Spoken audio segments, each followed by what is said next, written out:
चलो बाळको संघातना दाखलामां बीजो एक दाखलो उदाहरण 6.13 उदाहरण 6.13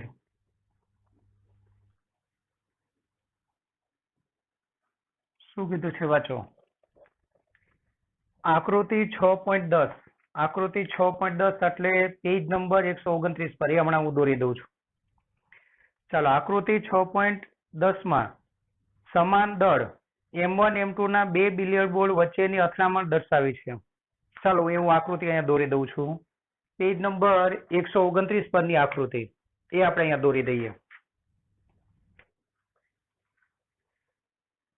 ચાલો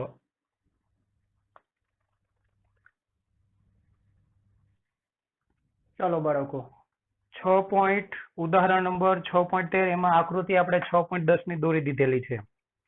ચાલો સમાન દળ M1 M2 ના બે બિલિયર્ડ બોલ M1 M2 એટલે આનું દળ ચાલો ઉપર લખી દઈએ અહીં M1 બરાબર M2 બરાબર M ધારો બંનેના દળ સમાન છે એટલે આપણે M ધારી લઈએ. ચાલો એટલે આ બંનેના દળ સમાન છે એટલે શું કીધું સમાન દળ M1 M2 ના બે બિલિયર્ડ બોલ વચ્ચેની અથડામણ દર્શાવી છે. ચાલો એટલે આ પહેલેથી સ્થિર હતો અને આ ગતિ કરતો કરતો એની સાથે દ્વિપરિમાણિક સંઘાત અનુભવે છે. પ્રથમ બોલ Q કહેવાય એટલે આ જે દળો છે એ મારક કહેવાય સ્ટ્રાઇકર કહેવાય. જ્યારે બીજો બોલ આ જે છે તે લક્ષ્ય કે ટાર્ગેટ કહેવાય એટલે આ મારક કહેવાય Q કહેવાય અને આ ટાર્ગેટ કે લક્ષ્ય કહેવાય. બિલિયર્ડનો ખેલાડી લક્ષ્ય બોલને ખૂણાના કાણામાં નાખવા માંગે છે. ચાલો એટલે આ ખેલાડી શું કરવા માંગે છે આપણે કેરમની જેમ જ ધારો કે આ સ્ટ્રાઇકર હોય અને આ કુકરી હોય ને અહીંયા હોલ હોય કાણું હોય તો આ કુકરીને એ કાણામાં નાખવા માંગે છે તેવી વાત છે. જે θ2 બરાબર 37° ખૂણે રહેલ છે એટલે θ2 તમને આપેલું છે કેટલું 37. ધારો કે અથડામણ સ્થિતિસ્થાપક છે અને ઘર્ષણ તથા ચાક ગતિ મહત્વના નથી તો θ1 મેળવો એટલે આપણે શું મેળવવાનું θ1 અને અથડામણ કેવી છે સ્થિતિસ્થાપક બહુ અગત્યનું. ચાલો આને ત્રાંસી અથડામણ કહેવાય. કેવી અથડામણ ત્રાંસી અથડામણ. હવે છે ને બે પ્રકારના સંઘાત આવે. એક ત્રાંસી અથડામણ અને બીજી આવે હેડ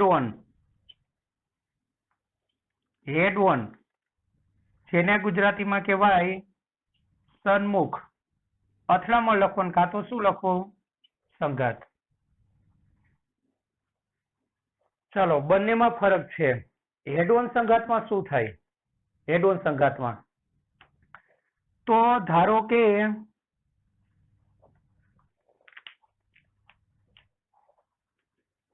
કે આગળ એક દડો એનું દ્રવ્યમાન કેન્દ્ર અને તમે હવે 7મું ચેપ્ટર ભણ્યા છો એટલે સમગ્ર પદાર્થનું દળ જાણે કે દ્રવ્યમાન કેન્દ્ર પર કેન્દ્રિત થયેલું એવું માનવામાં આવે. આ એક શખ્સ એનું દ્રવ્યમાન કેન્દ્ર એક શખ્સ પર છે અને એ પોતે સ્થિર છે બરાબર. ચાલો આ બીજો પદાર્થ એનો જે વેગ સદિશ એ ગતિમાં છે અને એનો વેગ એ બીજા પદાર્થનો જે વેગ છે એ આના દ્રવ્યમાન કેન્દ્રની દિશામાં જ છે. આ દ્રવ્યમાન કેન્દ્રની દિશામાં જ છે. આ બીજો પદાર્થ જે ગતિમાં છે તેનો વેગ સદિશ દ્રવ્યમાન કેન્દ્રની દિશામાં જ છે. તો અથડામણ પછી શું થશે તો અથડામણ પછી કાં તો બંને એક જ દિશામાં ગતિ કરવા લાગશે. બંને એક જ દિશામાં ત્રાંસા નહીં જાય આ રીતે એક જ દિશામાં અને કાં તો બંને પરસ્પર વિરુદ્ધ દિશામાં ગતિ કરવા લાગશે. એટલે અથડામણ પછી બંનેના વેગ સદિશો વચ્ચેનો કોણ કાં તો 0 હશે અને કાં તો 180 હશે. તો એવા સંઘાતને શું કહેવાય હેડ ઓન સંઘાત. બરાબર. આના પહેલાના દાખલો છે એમાં હેડ ઓન સંઘાત લીધેલું છે. ચાલો એટલે હેડવન સંઘાતમાં ખ્યાલ આવ્યો. અથડામણ થાય ત્યાર પછી બંને દડા બંને ગોળા કાં તો એક જ દિશામાં ગતિ કરવા લાગે અને કાં તો વિરુદ્ધ દિશામાં. એટલે દેખીતી વાત છે કે આની ગતિ છે આના દ્રવ્યમાન કેન્દ્ર પર જ હોય, અને દ્રવ્યમાન કેન્દ્ર પર જ હોય તો એને આમ ઉપર પણ નહીં મોકલે ને આમ પણ નહીં મોકલે, આગળ જ ધકેલશે. બરાબર. અને આનું દળ વધારે હશે તો પરસ્પર વિરુદ્ધ દિશામાં જશે, અને આનું દળ એટલું બધું વધારે નહીં હોય તો એક જ દિશામાં જશે. ચાલો, આને હેડવન સંઘાત કહેવાય. ત્રાંસી અથડામણમાં શું થાય? તો ત્રાંસી અથડામણમાં ધારો કે આનું દ્રવ્યમાન કેન્દ્ર, આગળના દડાનું દ્રવ્યમાન કેન્દ્ર, બરાબર. ચાલો, આ પાછળનો ગતિ કરતો જે પદાર્થ છે એનો વેગ સદિશ, બરાબર, અને આને આપણે અલગ લઈ લઈએ. એનો વેગ સદિશ ધારો કે x અક્ષની દિશા છે, તો આનું દ્રવ્યમાન કેન્દ્ર x અક્ષની દિશામાં નહીં હોય, સેજ ત્રાંસુ હશે આ રીતે અહીંયા. એટલે હવે આ દડો છે આના દ્રવ્યમાન કેન્દ્રને ટાર્ગેટ નહીં કરે, ત્યાં નહીં અથડાય, ત્રાંસો અથડાશે. અને ત્રાંસો અથડાય તો હંમેશા એ બંને આ રીતે દ્વિપરિમાણિક ગતિ કરશે. બરાબર. એટલે હજુ થોડુંક આ દ્રવ્યમાન કેન્દ્રને નીચે બતાવી દઉં. એટલે આનું દ્રવ્યમાન કેન્દ્ર, ચાલો, એટલે આનો વેગ સદિશ આના દ્રવ્યમાન કેન્દ્રની દિશામાં નથી, એટલે આ દડો આના પર ત્રાંસી દિશામાં આ જગ્યાએ અથડાશે, ત્રાંસો. એટલે અથડામણ પછી બંને આ રીતે ત્રાંસી ગતિ કરશે. અને બીજી એક ખાસિયત કે જો બંનેનું દળ સરખું હોય ને તો આ બંને પરસ્પર લંબ દિશામાં ગતિ કરશે. એટલે હમણાં આપણે સાબિત કરશું કે આ 37 હોય તો આ 53, બંને પરસ્પર લંબ દિશામાં ગતિ કરશે. ચાલો, તો આ બે છેલ્લા પોઈન્ટ યાદ રાખજો, ત્રાંસી અથડામણ અને હેડવન સંઘાત. હેડવન સંઘાતમાં શું થાય? તો ગતિ કરતો દડો એ આના દ્રવ્યમાન કેન્દ્રની દિશામાં જ આનો વેગ હશે. બરાબર. એટલે આના દ્રવ્યમાન કેન્દ્રની દિશામાં જ અથડાશે, એટલે બંને કાં તો અથડામણ પછી બંને કાં તો એક દિશામાં ગતિ કરશે કાં તો બંને વિરુદ્ધ દિશામાં. જ્યારે આમાં આનો વેગ સદિશ એ આના દ્રવ્યમાન કેન્દ્ર કરતા સેજ ત્રાંસો હશે, એટલે આપણે આનું દ્રવ્યમાન કેન્દ્ર સેજ નીચે બતાવેલું છે. તો અથડામણ પછી બંને દ્વિપરિમાણિક ગતિ કરશે, અને બંનેના દળ, ખાસ કિસ્સો, બંનેના દળ સરખા હોય તો બંને લગભગ એકબીજા સાથે 90 કોણે ગતિ કરવા માંડશે. ચાલો, આપણે શું શોધવાનું છે? ઘર્ષણ અને ચાક ગતિ નથી તો θ1 મેળવો. સ્થિતિસ્થાપક સંઘાત છે.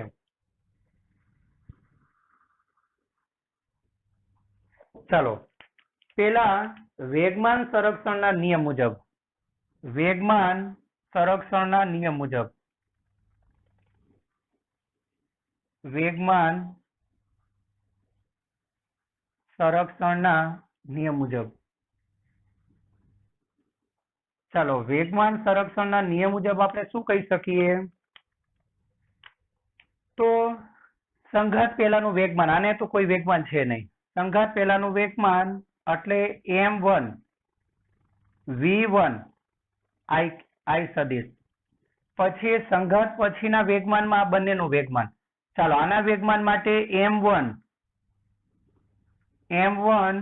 v1 f સદિશ પ્લસ આનું વેગમાન m2 v2 f સદિશ. ચાલો, હવે આ નિયમ મુજબ સંઘાત પહેલાનું વેગમાન, તો સંઘાત પહેલાનું વેગમાન એટલે આનું વેગમાન m1 v1 i સદિશ, આને કોઈ વેગમાન છે ને એટલે 0, ઇઝ ઇક્વલ ટુ આનું વેગમાન m1 v1 f સદિશ પ્લસ m2 v2 f સદિશ. ચાલો, હવે આપણે થિયરીમાં શું કરેલું હતું? આના x અને y ઘટક લીધેલા હતા, કારણ કે આપણે 3 અજ્ઞાત ભૌતિક રાશિ શોધવાની હતી. અહીંયા તમારે માત્ર અને માત્ર એક જ અજ્ઞાત ભૌતિક રાશિ શોધવાની છે, કઈ? θ1. તો θ1 શોધવાનું છે, એટલે આપણી પાસે આ જે બંને અજ્ઞાત ભૌતિક રાશિ છે ને, આનો આપણે લોપ કરવો છે. તો આનો લોપ કરવા માટે આપણને ખબર છે કે આગળ જતા એક બીજું સંરક્ષણ આવશે, ગતિ ઉર્જા સંરક્ષણ. તો ગતિ ઉર્જા સંરક્ષણમાં આપણને ખબર છે 1/2 mv², એટલે જો તમારે વેગનો લોપ કરવો હોય તો ત્યાં સ્ક્વેર આવવાનું છે, તો અહીંયા બી આપણે શું કરશું? સ્ક્વેર કરશું. બરાબર? એટલે તમારે આના ઘટકો લઈ અને આપણે થિયરીમાં શું કરતા? આના ઘટકો લેતા, એટલે 2 સમીકરણ ત્યાંથી મળતા, એક ગતિ ઉર્જા પરથી મળતું, એટલે 3 સમીકરણ પરથી 3 અજ્ઞાત રાશિ મેળવતા. પણ તમારે અહીંયા એક જ અજ્ઞાત ભૌતિક રાશિ મેળવવાની છે, કઈ? θ1. તો કેટલા સમીકરણની જરૂર છે? એક જ. અને θ1 મેળવવું છે તો આ તો છે, તો લોપ કોનો કરશું? V1F અને V2F. લોપ કરવા માટે જો આગળ જતા ગતિ ઉર્જામાં સ્ક્વેર આવતું હોય તો અહીંયા બી આપણે સ્ક્વેર લાવીએ. ચાલો એ પેલા એમ દૂર કરો. ચાલો, પરંતુ M1 બરાબર M2, અહીંયા બરાબર M. ચાલો, પરંતુ M1 બરાબર M2 બરાબર M છે, એટલે M1 અને M2 બંનેની જગ્યાએ M મૂકી દો. ચાલો, તો તમારું આ પદ શું આવવાનું? M V1 I સદિશ બરાબર M V1 F સદિશ પ્લસ M V2 F સદિશ. ચાલો, બધી બાજુથી શું કેન્સલ થઈ જવાનું? M. બરાબર? એટલે હવે તમારું પદ આ શું આવવાનું? માટે V1, ચાલો V1 I સદિશ is equal to V1 F સદિશ પ્લસ V2 F સદિશ. વર્ક કરો. ચાલો અહીંયા લખી દો, બંને બાજુ વર્ક કરેલ છે, બંને બાજુ વર્ગ કરતા. ચાલો બંને બાજુ વર્ગ કરીએ તો આપણને ખબર છે કે કોઈ પણ સદિશનો વર્ગ એટલે અદિશ થઈ જાય. એ આપણે ચોથા ચેપ્ટરમાં જોયું હતું. સદિશ a નો વર્ગ એટલે a નો વર્ગ, સદિશ નીકળી જાય. એટલે આનો વર્ગ એટલે V1 I સ્ક્વેર. હવે આમાં બંનેનો વર્ગ થવાનો, વ્યક્તિગત એક એકનો વર્ગ નથી થવાનો, એટલે કાઉન્સમાં રાખીને વર્ગ કરવો પડશે. ચાલો, એટલે V1 F સદિશ પ્લસ V2 F સદિશ આખાનો વર્ગ. ચાલો હવે a પ્લસ b આખાના વર્ગ પ્રમાણે અવયવ પાડીએ. એટલે પેલાનો વર્ગ સદિશ હોય તો અદિશ થઈ જાય, એટલે આનું તમારું પદ આવવાનું V1 F સ્ક્વેર પ્લસ 2. હવે આનો વર્ગ નથી થવાનો, એટલે સદિશનું સદિશ જ રહેવાનું. એટલે 2 પેલું બીજું, પેલું એટલે V1F વર્ગ નથી થતો એટલે સદિશ જ રહી જશે, અને બીજું પદ તમારું V2F. હવે આપણને ખબર છે કે બે સદિશ ગુણાકારમાં આવે છે, એટલે વચ્ચે કોઈને કોઈ ચિહ્ન આપવું પડે, કાં તો ડોટ ગુણાકારનું કાં તો ક્રોસ ગુણાકારનું. જ્યારે સ્ક્વેર કરીને બંને સદિશો આવતા ને ગુણાકારમાં, ત્યારે હંમેશા ડોટ ગુણાકાર જ આવે. ચાલો, પ્લસ બીજાનો વર્ગ એટલે V2F નો વર્ગ. ચાલો આને તમે પરિણામ નંબર આપો 1. બરાબર? ચાલો હવે સ્થિતિસ્થાપક સંઘાત છે એટલે ગતિ ઉર્જાનું પણ સંરક્ષણ થાય. હવે સ્થિતિસ્થાપક સંઘાત હોવાથી, સ્થિતિસ્થાપક સંઘાત હોવાથી ગતિ ઉર્જા સંરક્ષણના નિયમ મુજબ હોવાથી ગતિ ઉર્જા સંરક્ષણના નિયમ મુજબ, ગતિ ઉર્જા સંરક્ષણના નિયમ મુજબ. ચાલો શું કહી શકાય? સંઘાત પેલાની ગતિ ઉર્જા એટલે આની ગતિ ઉર્જામાં સદિશ તીર નો આવ્યો. ચાલો શું લખાય? M1 V1 I square is equal two, આને કોઈ ગતિ ઉર્જા નથી, પ્લસ આની ગતિ ઉર્જા, અને ગતિ ઉર્જા સોરી 1/2 mv સ્ક્વેર મુજબ 1/2 M1 V1 I સ્ક્વેર. ચાલો ઇઝ ઇક્વલ ટુ આની ગતિ ઉર્જા 1/2 એનું દળ M1 V1 F નો વર્ગ.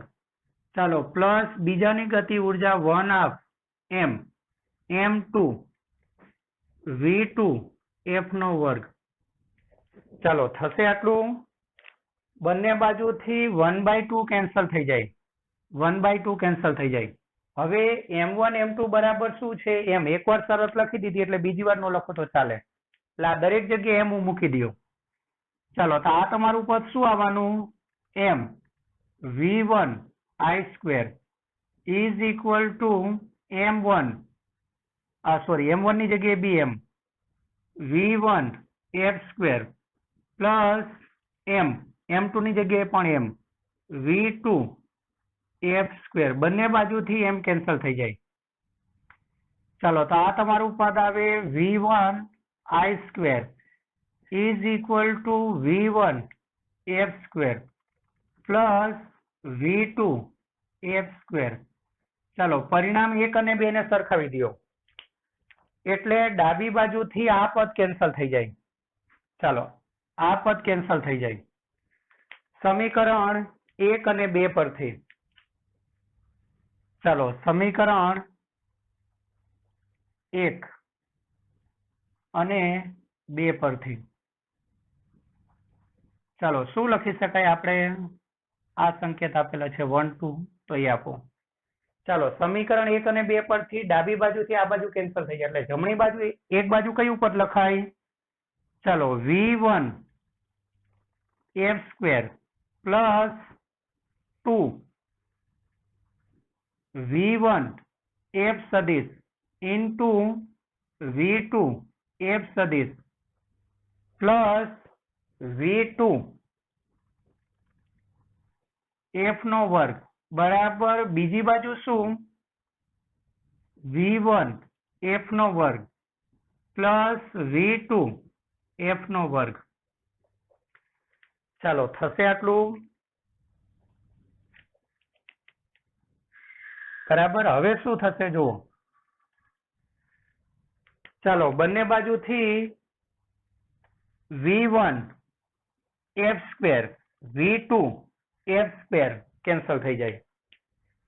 ચાલો તો બાકી તમારું રહ્યું આ પદ. હવે ડોટ ગુણાકારનું સૂત્ર આપણને ખબર છે કે સદિશ a ડોટ સદિશ b બરાબર ab cos થીટા. ચાલો આ રીતે આનું સૂત્ર લખી દે એટલે તમારું આ પદ શું થવાનું 2 v1f ઇન્ટુ v2f, પેલા સદિશનું મૂલ્ય બીજા સદિશનું મૂલ્ય ગુણ્યા બંને વચ્ચેનો ખૂણો.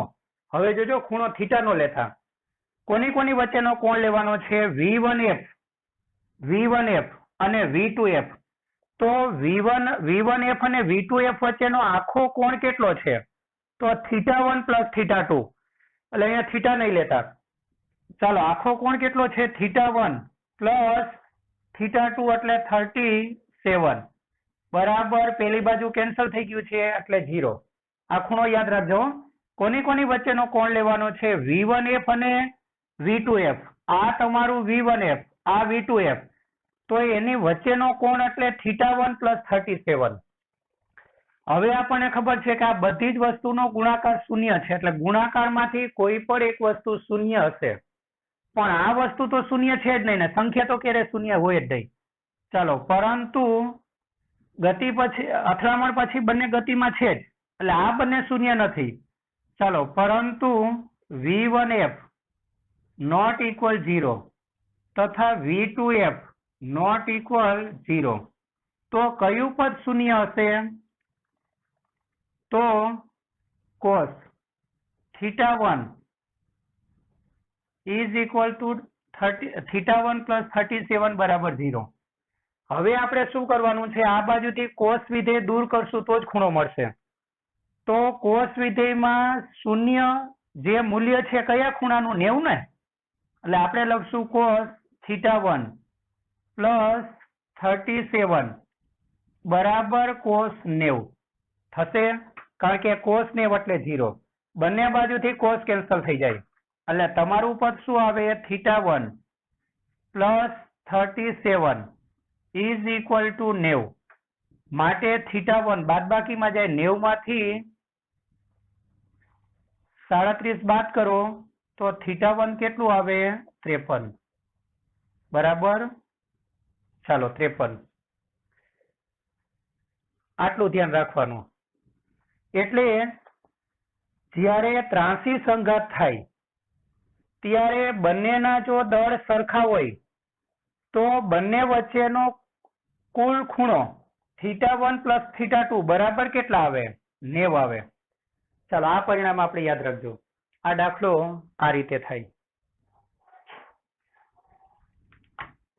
ચાલો હવે સ્વાધ્યાયનો દાખલા નંબર 6.16.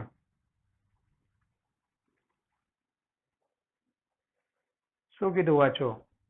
બે એક જ સરખા બોલ બેરિંગ એકબીજાના સંપર્કમાં રહે તે રીતે ઘર્ષણ રહિત ટેબલ પર સ્થિર રહેલા છે, જેમને તેટલા દળનું v જેટલી ઝડપથી ગતિ કરતું બોલ બેરિંગ હેડ-ઓન અથડાય છે. ચાલો ધારો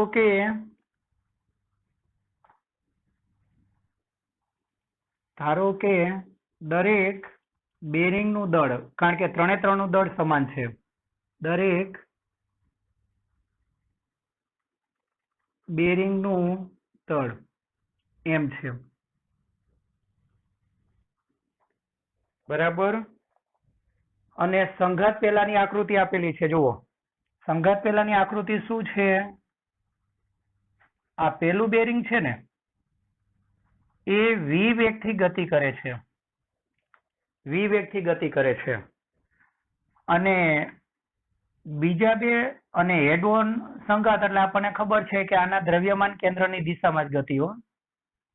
ચાલો બંને બેરિંગ છે ને એકબીજાના સંપર્કમાં છે ને બંને બેરિંગ સ્થિર છે. ચાલો આ બંને સ્થિર છે, v ડેશ કહી દો ને સંઘાત પછીની ઝડપ. આ જે સ્થિતિ છે ક્યાંની છે? સંઘાત પહેલાની સ્થિતિ. સંઘાત પહેલાની સ્થિતિ. ચાલો શું કીધું જુઓ, બે એક જ સરખા બોલ બેરિંગ એકબીજાના સંપર્કમાં રહે એટલે આની વાત છે 2 અને 3 તે રીતે ઘર્ષણ રહિત ટેબલ પર સ્થિર રહેલા છે, એટલે 2 અને 3 આની વાત કરી, બરાબર. બે સમાન બેરિંગ એકબીજાના સંપર્કમાં રહે તે રીતે સ્થિર રહેલા છે, જેમને તેટલા જ દળનું એટલે હવે આની વાત છે, તેટલા જ દળનું v જેટલી ઝડપથી ગતિ કરતું બોલ બેરિંગ હેડ-ઓન સંઘાત અનુભવે છે. જો અથડામણ સ્થિતિસ્થાપક હોય તો અથડામણ બાદ નીચે આપેલ 3 આકૃતિમાંથી કયું પરિણામ શક્ય છે? સ્થિતિસ્થાપક સંઘાત છે, એટલે સ્થિતિસ્થાપક સંઘાતમાં શું થવું જોઈએ? તો વેગમાનનું સંરક્ષણ તો સ્થિતિસ્થાપક હોય કે અસ્થિતિસ્થાપક થાય જ, પણ સ્થિતિસ્થાપક સંઘાતમાં બીજું બી એક સંરક્ષણ થાય. કયું? ગતિ ઉર્જા. એટલે તમારે શું કરવાનું?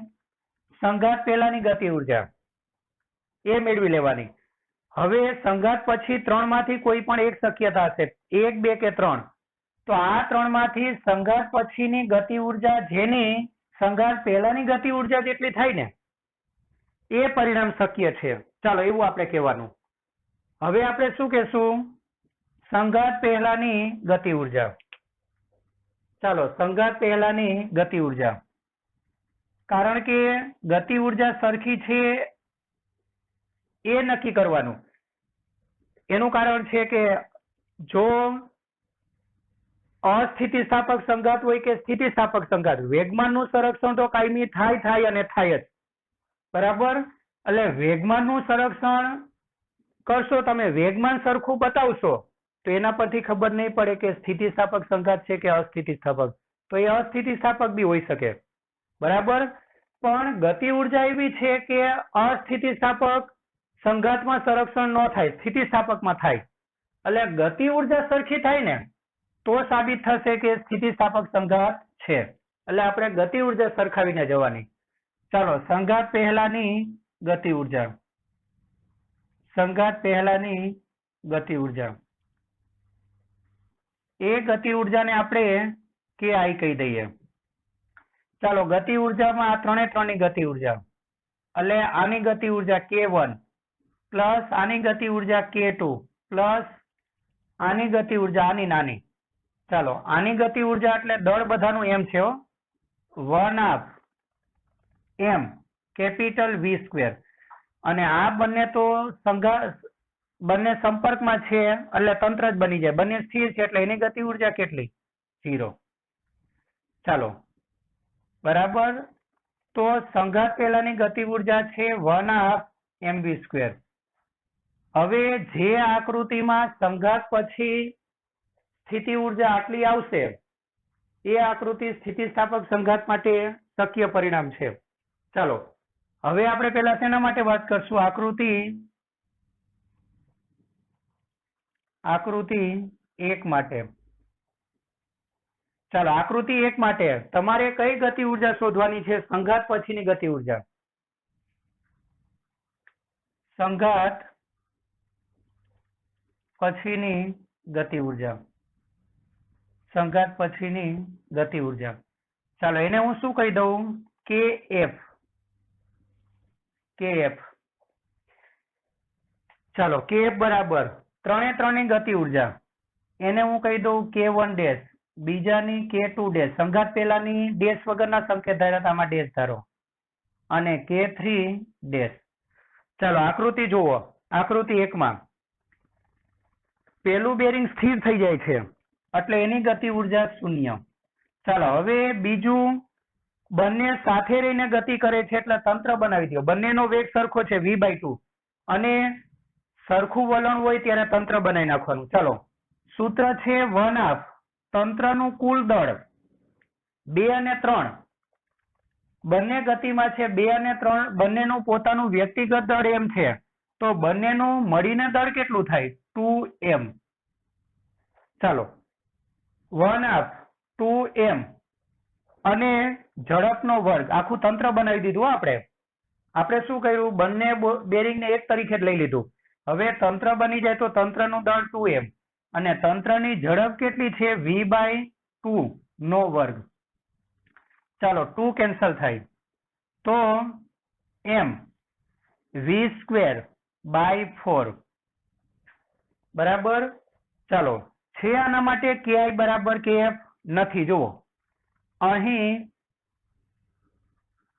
ki નોટ ઇક્વલ kf થવાથી સ્થિતિસ્થાપક સંઘાત ન દર્શાવે. સ્થિતિસ્થાપક સંઘાત ન દર્શાવે. કયું પરિણામ દર્શાવે છે એ તમારે કહેવાનું, ન દર્શાવે. ચાલો એવી જ રીતે બીજી આકૃતિ માટે આપણે મેળવશું.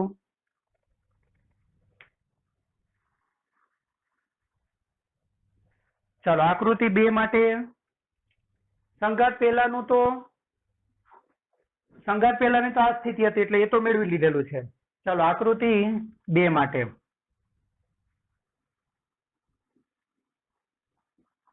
આકૃતિ 2 માટે. ચાલો આકૃતિ 2 માટે શું થશે જોવો જોઈએ. સંઘાત પછીની ગતિ ઉર્જા. દરેકમાં સંઘાત પછીની ગતિ ઉર્જા મેળવવાની. સંઘાત પછીની ગતિ ઉર્જા. ચાલો એ સંઘાત પછીની ગતિ ઉર્જાને આપણે શું કહી દઈશું? kf. એટલે 3 ની પહેલાની ગતિ ઉર્જા k1 ડેશ, બીજાની ગતિ ઉર્જા k2 ડેશ અને ત્રીજાની ગતિ ઉર્જા k3 ડેશ. ચાલો હવે 1 અને 2 નું તંત્ર બનાવો. 1 અને 2 નું તંત્ર. 1 અને 2 ના તંત્રની ગતિ ઉર્જા 0 કારણ કે બંને સ્થિર થઈ ગયેલા છે. માત્ર ગતિમાં ત્રીજું છે. ચાલો સૂત્ર છે 1/2 ત્રીજા એકનું દળ m અને એની ઝડપ કેટલી છે? v² છે ને, v². ઝડપ v છે એટલે એનો વર્ગ એટલે 1/2 mv². ચાલો બરાબર. અહીં સંઘાત પહેલાની ગતિ ઉર્જા ki જેટલી હતી સંઘાત પછી એટલી જ છે. ki બરાબર kf થવાથી ચાલો આ પરિણામ અથવા આ આકૃતિ સ્થિતિસ્થાપક સંઘાત દર્શાવે છે. સ્થિતિસ્થાપક સંઘાત દર્શાવે છે. ચાલો હવે આપણે આકૃતિ 3 માટે વાત કરો. દેખીતી વાત છે 3 માંથી કોઈ બી એક જ આકૃતિ સાચી હશે એટલે બીજી આવી ગઈ એટલે ત્રીજી નહીં હોય. ચાલો આકૃતિ 3 માટે શું થાય જોવો જોઈએ, જાતે બી કરી શકો હો તમે. ચાલો, સંઘાત પછીની ગતિ ઉર્જા. સંઘાત પછીની ગતિ ઉર્જા એને આપણે શું કહી દઈએ? કેવ. ચાલો, પેલા પદાર્થની K1 ડેશ, બીજા પદાર્થની K2 ડેશ અને ત્રીજા પદાર્થ કે બેરિંગની K3 ડેશ. ચાલો, 3 નું તંત્ર બનાવવાનું છે. 3 સરખા વેગથી ગતિ કરે. 3 નું તંત્ર એટલે આ તમારું પદ આવશે 1/2. તંત્રનું કુલ દળ એટલે 3m અને ઝડપ કેટલી છે? તંત્રની ઝડપ v/3 નો વર્ગ. ચાલો, 1/2 mv² મુજબ જઈએ છીએ આપણે. એટલે આ તમારું પદ આવે 1/2 3m અને v²/9. ચાલો, કેટલાય ભાગ ચાલે? 3m. 3 દુ 6 એટલે 1/6 mv². ચાલો, અહીંયા સરખું થાય છે તો ના. અહીં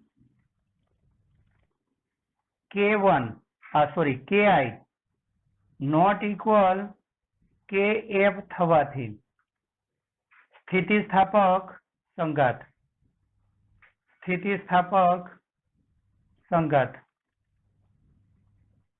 દર્શાવશે નહીં. આ આકૃતિ છે, સ્થિતિસ્થાપક સંઘાત દર્શાવશે નહીં.